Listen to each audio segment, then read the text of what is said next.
बिना पियाज रसुण आपण मैं सेयार करा बीन्स गोटे यूनिक रेसिपी आटा बहुत ही बढ़िया लगी था एमतीका रेसिपी आते आपण मैंने आगुरी घरे करें तेबे चलतु प्रस्तुत करवा आज रेसिपी तापाई एठी किछि गोटा गरम मसला नहीं जाइए दुटी कंचा लंका जायत्री फूल हाफ टी स्पून हम जीरा गोटे डालचीनी गोटे स्टार फूल आलमंड 7 ରୁ 8 नहीं जाइए आउ किछि कटा नड़िया नहीं जाइए गोटे टेबल स्पून हम बड़ अलैच गोटे नहीं जाइए और छोट अदा खंडे आपको भल से गोटे ग्राइंडिंग कर गोटे पेस्ट कर नहीं जावा अल्प टिके पानी देकी एबे आपको साइड कर रखिनमा। एबे मो पैन रे 2 टेबल स्पून हम मस्टर्ड ऑयल दे दूची आपण माने चाहिले रिफाइन ऑयल मध्य दे परिबे किंबा घी रे मध्य छुंक करि परिबे।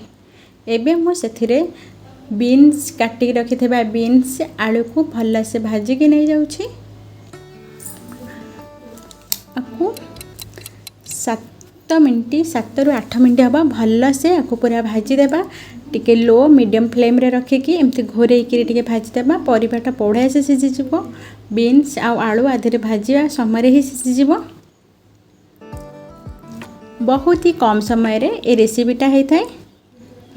आपण माने चाहिए लंच बॉक्स रे हो रुटी रे किंबा भात रे किंबा परोटा रे खाई परिबे बहुत ही टेस्टी लगी था एटा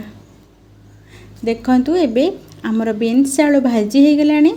एबे आको गोटे प्लेट रे साइड कर रखनेबा आउ किछि तेल दे देबा एठी एबे एथिरे दे दोची मु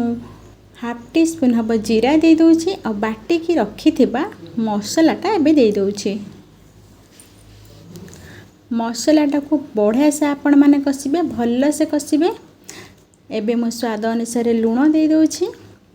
आ हाफ टी स्पून हब हल्दी पाउडर दे दोची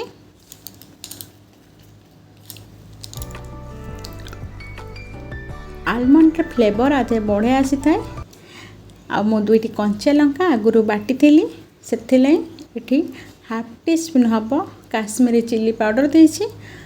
आपण राग मुताबक राग कम बेसी करि पारंती।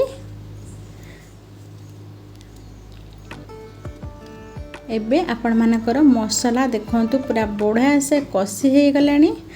आउ एबे देखंतु केमती तेल सब साइड रो छाड़ी हे आसीची। एबे मु टमाटो दे दोची काटी रखि देबा एठी छोट टमाटो गोटे दे दोची टमाटो देला परे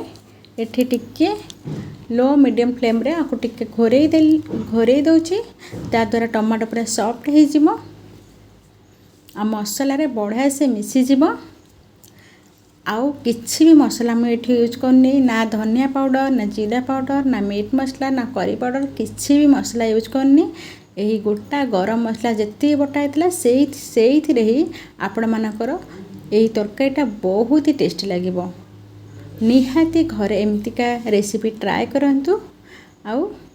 घरे समस्त का मन किणी नियंतु। एबे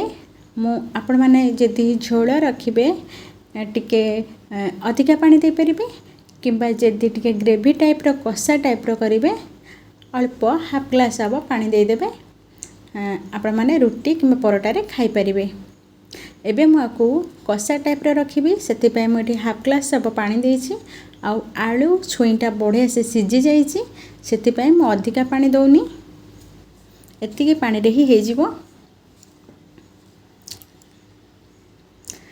आलू आउ टिके टिके सिझिबो टिके आउ टिके घोरे देबा को।